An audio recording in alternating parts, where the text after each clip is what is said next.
In Boxanagar and Dhanpur assembly constituencies, voters voted in a festive mode. BJP will win the by-election with the maximum votes in both the constituencies. BJP State President Rajib Bhattacharjee said this through a press meet on Tuesday evening at the BJP party office. In Boxanagar and Dhanpur assembly constituencies, voters voted in a festive mood. The total voter turnout in Boxanagar constituency is 89.2%. On the other hand, the total vote in Dhanpur center is 83.92%. People have exercised their sacred right to vote. Everything from the announcement of the polls to the polling was done peacefully in this poll. The voters of the two centers have understood the need for a double-engine government for the development of the state. So voters voted for BJP. He congratulated the voters of the two centers for that. He claimed that there was no incident of political violence in this by-poll. আজকে উপনির্বাচন সংগঠিত হয়েছে উৎসবের মেজাজে সেখানকার মানুষ বক্সনগর এবং ধনপুরের মানুষ উৎসাহ ও উদ্দীপনার সঙ্গে সেখানে ভোটদান হয়েছে আজকে এখন পর্যন্ত আমাদের কাছে যা তথ্য এসেছে আমাদের বিকাল ৪টা অবধি আমাদের কাছে যে রিপোর্টটা আছে সেটা বক্সনগর কেন্দ্রে 85.52% ভোট সেখানে করেছে এবং ধনপুরে এখন অবধি ৪টা অবধি যে রিপোর্ট আমাদের কাছে আছে 81.34% মানুষ তাদের পবিত্র ভোটাধিকার ওনারা প্রয়োগ করেছেন এখনো নির্বাচন কমিশনের ফাইনাল রিপোর্ট এখনো ওনারা জারি করেননি কিছুক্ষণের মধ্যে হয়তো জারি করবেন কারণ দুই একটা জায়গাতে দুই একটা বুথে এখনো তার প্রসেসিং চলছে তো সেটা আমরা পরবর্তী সময়ে আমরা সেটা জেনে নেব আমার মুদ্রা কথা হচ্ছে এই যে উপভোট এই উপভোটকে কেন্দ্র করে নির্বাচনের যেদিন দিনক্ষণ ঘোষণা হয় আর এই ভোটদান পর্যন্ত এখন পর্যন্ত যেভাবে শান্তিপূর্ণ এবং অবাধ নির্বাচন করেছে মানুষ স্বতঃস্ফূর্ততার সঙ্গে এগিয়ে এসে যেভাবে ভোটদান করেছে তাতে আমি বক্সনগর এবং ধনপুরে সমস্ত ভোটারদেরকে আমি আন্তরিকভাবে অভিনন্দন এবং শুভেচ্ছা জানাচ্ছি পাশাপাশি নির্বাচন কমিশন একদম রিটার্নিং অফিসার সিও থেকে শুরু করে আমাদের পুলিশ স্টাফ পর্যন্ত তারা যেভাবে নির্ভীকতার সঙ্গে যেভাবে ওনারা ভোট কাজে নিযুক্ত হয়েছেন এবং ওনারা যেভাবে ভোটটাকে করেছেন তার জন্য আমি এই নির্বাচন কমিশনের কাজে যারা নিযুক্ত সকলকে আমি আন্তরিকভাবে অভিনন্দন এবং শুভেচ্ছা জানাচ্ছি পাশাপাশি আরক্ষা দপ্তরে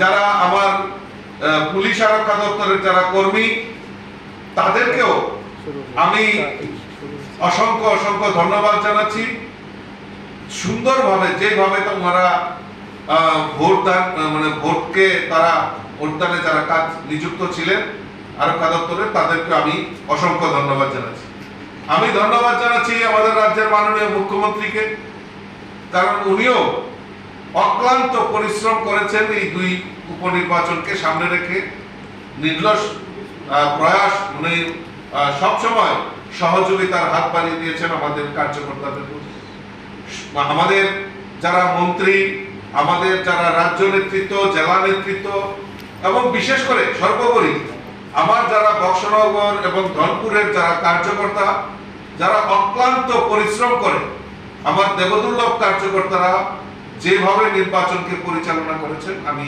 সকলকে আন্তরিকভাবে অভিনন্দন এবং শুভেচ্ছা জানাচ্ছি আমি শুভেচ্ছা জানাচ্ছি আমাদের আপনারা যারা মিডিয়া পার্সন আপনারা যারা এই রাজ্যের গণতন্ত্রের চতুর্থ স্তম্ভ আপনারাও যেভাবে সহযোগিতার হাত বাড়িয়ে দিয়ে সত্যতার খবরকে মানুষের সামনে যেভাবে পরিবেশন করেছেন আমি আপনাদেরকেও অসংখ্য ধন্যবাদ জানাচ্ছি আর আমরা নিশ্চিত যে ভোটের যে ট্রেন্ড সেই ট্রেন্ড থেকে আমরা নিশ্চিত হয়ে গেছি যে ভারতীয় জনতা পার্টি দুটি আসনেই বিপুল ভোটে জয়যুক্ত হবে কারণ কারণ মানুষ আমরা যে ক্যাম্পেইনিং করেছি সেখানে আমরা উপলব্ধি করতে পেরেছি যে মানুষ গরিব অংশের মানুষই হোক, শ্রমজীবী মানুষই হোক, কৃষক হোক, সকল অংশের মানুষ যেভাবে এগিয়ে এসছে এবং ভারতীয় জনতা পার্টি, কারণ ওনারাও বুঝে গেছেন যে এই ত্রিপুরা রাজ্যে ডাবল ইঞ্জিনের সরকার, কেন্দ্রে নরেন্দ্র মোদীজি সরকার, আর রাজ্যে আমাদের মুখ্যমন্ত্রী প্রফেসর ডক্টর মানিক সাহাজির নেতৃত্বে যে সরকার, এই ডাবল ইঞ্জিনের সরকার সমাজের প্রত্যেকটা অংশের মানুষের জন্য যে কাজ ওনারা করছেন, তাতে আমরা নিশ্চিত মানুষ সেখানে সাড়া দিয়ে ভারতীয় জনতা পার্টির পক্ষে ওনারা ভোট করেছেন। আমি আবারও আমাদের যারা বক্সনগর এবং ধনপুরে যারা আমাদেরকে ভোট দান করেছেন, যারা পবিত্র ভোটার তাদেরকে আমি আবারও আপনাদের মাধ্যমে আন্তরিক অভিনন্দন জানাচ্ছি। এই রাজ্যে এই প্রথম আমরা দেখেছি 2023-এ নির্বিঘ্নে একটাও রাজনৈতিক হিংসার খবর আমাদের কাছে নেই। 2023-এ যেভাবে পিসফুল ইলেকশন হয়েছে এবং এই 2023-এর যে উপভোট, এই যে বক্সনগর এবং ধনপুরে যে সংগঠিত হয়েছে, নির্বাচনের ঘোষণার থেকে এখন পর্যন্ত একটাও ইনসিডেন্ট, একটাও রাজনৈতিক হিংসা সেখানে সংগঠিত হয়নি। আমি আবারও আরক্ষা দপ্তরকে আন্তরিকভাবে অভিনন্দন এবং শুভেচ্ছা জানাচ্ছি। আমরা চাই যে এইভাবে এই শান্তিপূর্ণ পরিবেশে আমাদের এই ত্রিপুরা রাজ্যের প্রথম যেটা আমাদের সবচেয়ে বেশি প্রয়োজনীয়, সেটা হচ্ছে আমাদের নিরাপত্তা, আমাদের আইন শৃঙ্খলা। সেটা আমাদের রাজ্যের মাননীয় মুখ্যমন্ত্রী যে সুন্দরভাবে পরিচালনা করছেন, তার থেকে আমি নিশ্চিত যে আগামী দিন মানুষ শান্তি এবং এই ত্রিপুরা রাজ্যে। Answering the questions of the journalists about the demand of re-elections of the Left Front, the state BJP president said that the defeat of the Left Front in the two centers is certain, so they are trying to escape from the political arena for fear of defeat. He also said that the communists were in the ruling power of the state for 25 years. At present, they hold the hands of the sunken Congress. The people of the state did not take kindly to this. Reported by Pranav from Agartala, Chini, Khorang.